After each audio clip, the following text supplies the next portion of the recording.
Price Lord. இன்னைக்கு நம்ம கிறிஸ்துவர்கள் யூஸ் பண்ணக்கூடாத 4 வார்த்தைகளை பத்தி பார்க்க போறோம். இந்த 4 வார்த்தைகள் கிறிஸ்துவர் எக்காண்டர்களும் யூஸ் பண்ணவே கூடாது, கிறிஸ்துவ அறிந்தவர்களும் யூஸ் பண்ணக்கூடாது. அதுல முதலாவது காரியம் என்னன்னு பார்க்கலாம் வாங்க. ஐ கேனாட் டூ திஸ், அதாவது இதை என்னால செய்ய முடியாது அப்படின்னு நம்ம சொல்லவே கூடாது. ஏன்னா ஈசப்பா நம்மளோட இருக்கிறாங்க, அதனால நம்ம அந்த வார்த்தையை சொல்லவே கூடாது. இதற்கான வசனம் பாத்தீங்கன்னா பிலிப்பியர் 4:13 ஈசப்பா சொல்லியிருக்காங்க, என்னை பலப்படுத்துகிற கிறிஸ்துவினாலே எல்லாவற்றையும் செய்ய எனக்கு பலன் உண்டு. அதாவது கிறிஸ்து நமக்குள்ள இருக்கும் போது எல்லாவற்றையும் நமக்கு செய்ய பலன் உண்டு. இந்த காரியத்தை நம்ம செய்ய போறோம்னா கிறிஸ்து நமக்குள்ள இருக்கும்போது அதை செய்யலாம்.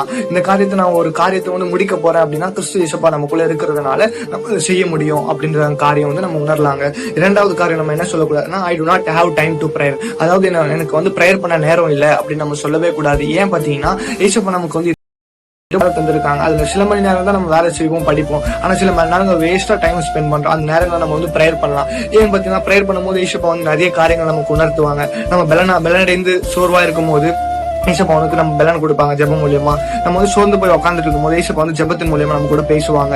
மூணாவது காரியம் என்னன்னு பாத்தீங்கன்னா, ஐ எம் சோ அஷேம்ட், அதாவது நான் ரொம்ப அசிங்கப்பட்டு இருக்கிறேன், நான் ரொம்ப அசிங்கப்படுறேன், வெக்கப்படுறேன் அப்படின்னு நம்ம சொல்லவே கூடாதுங்க. ஏன்னு பாத்தீங்கன்னா ரோமர் 8:1 ஈசப்பா சொல்லி இருக்கிறாங்க, ஆனபடியால் கிறிஸ்து இயேசுவுக்கு உட்பட்டவர்களா இருந்து மாம்சத்தின்படி நடவாமல் ஆவியின்படி நடக்கிறவர்களுக்கு ஆக்கினை தீர்ப்பு இல்லை. அதாவது கிறிஸ்து இயேசுக்குள்ள நம்ம இருக்கும் போது நமக்கு ஆக்கினை தீர்ப்பு இல்லை அப்படின்னு சொல்லி இருக்கிறாங்க.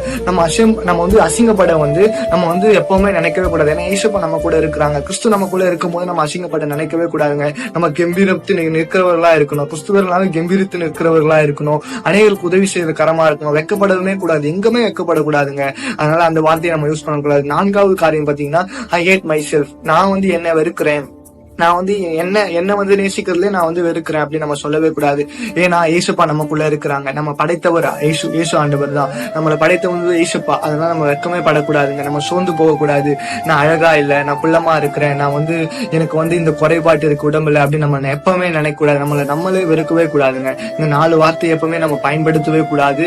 ஏன்னா ஏசப்பா நம்மளோட கூட இருக்கிறாங்க. உங்க கிறிஸ்துவ நண்பர்களுக்கு ஷேர் பண்ணுங்க, கிறிஸ்துவ அறியாதவர்களும் ஷேர் பண்ணுங்க. இது பயனுள்ளதா இருக்கும். God bless you. ஆமென்.